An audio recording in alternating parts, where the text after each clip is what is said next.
Welcome to Malaysia Warriors Online 2, a virtual reality massive multiplayer RPG game. Your job is to fight diseases, gain wealth, and advance to higher stages. Hi, my name is Merlion.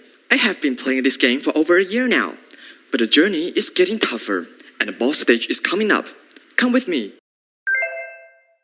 See that red flag labeled COVID? That must be the boss stage. Gosh, there are a lot of players at this stage. They all seem to be armed with special weapons. That must be the boss. Yikes. Shadow Clone, everyone is getting attacked. Oh, there's one coming right at me. I have to brace for the impact. Ugh, tough opponent. He's so strong, I cannot move. It's been a while, but the boss is still standing strong. I need to do something before I exhaust my stamina points. Oh my god, they are pushing the boss back. What weapons are they using? Let me check my observation haki. Analyzing player 1. Kiwi, New Zealand. Hey Koweït, check out my expansionary fiscal killer. Huh? It works! See, through my economic response package, I injected $12.1 billion government spending into our circular flow, together with another $50 billion of COVID-19 recovery fund to protect the health and well-being of citizens. If you look at SR model, the rapid shift in the S-curve increases national income and temporarily raises local interest rate, causing financial inflows. Money supply and LM subsequently increases. The further increase in national income boosts the efficiency of my fiscal stimulus. Huh? Not defeated yet. Let me gather the forces of all my alliances. KO. Whew, that's a wrap. That was my second special weapon, economic integration. I call for help from the other 10 members from the CPTPP.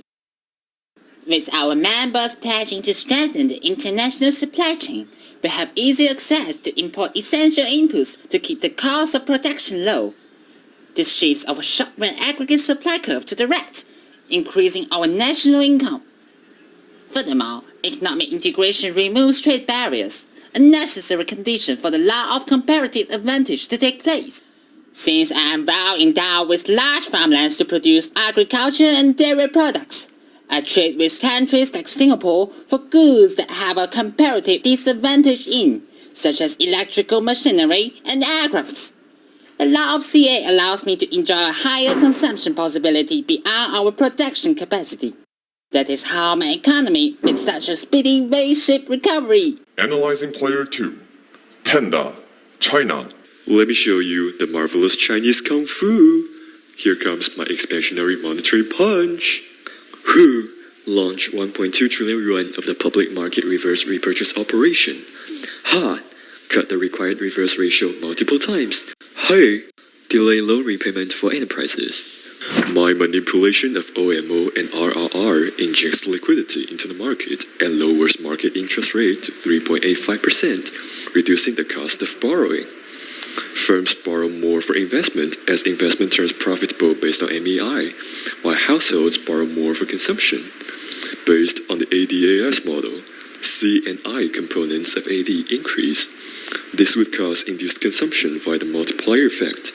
As a large country with abundant resources and less dependence on imports, China has a pretty large multiplier. Hence, economic growth is boosted substantially, and unemployment falls as the rising output signals firms to employ more workers. Wow, those amazing abilities! Won't it be great if I can wield them as well? But will they suit my character? I need to check my own strengths and weaknesses. Analyzing your strengths. Firstly, you have a healthy fiscal position and credit rating to finance large spending, and you have perfect capital mobility, exemplified by a flat BP curve. As Kiwi explained, an increase in the IS curve will cause an increase in interest rate, attracting financial inflow and causing the money supply to rise further. The rightward shift in the LM curve will thus raise national income more significantly. Oh, that means Kiwi's expansionary fiscal killer can also be my special weapon. It will also be a useful tool in the long run, given that fiscal stimulus may have a crowding-in effect as it boosts economic confidence, which can stimulate autonomous consumption and investment, further increasing IS. If government spendings are used to create supply-side effects, such as capital accumulation and investment in technology, I can even stay competitive after COVID and enjoy long-run output growth, according to the solo model. That's right. However, with a heavy reliance on imported goods and compulsory social security contributions like the CPF, the marginal propensity to consume is relatively small in Singapore, making your multiplier much smaller. Hence, an initial injection of fiscal stimulus may lead to smaller growth of national income. Oh no! Then can I resort to Mr. Panda's monetary punch to strengthen the impact again? Careful!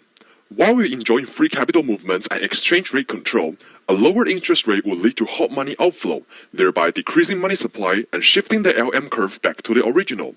This is the trilemma of international finance. Moreover, with a relatively small domestic sector, lowering interest rates may not boost domestic consumption and investment much. Therefore, even with OMO and lower RRR, monetary policy may not be useful for you after all. But don't give up. Your weaknesses may be your strengths as well. Really? Let me see. As an open and trade-dependent economy myself, I already have a vast network of 26 FTAs, not to mention being a member of CPTPP with Kiwi as well.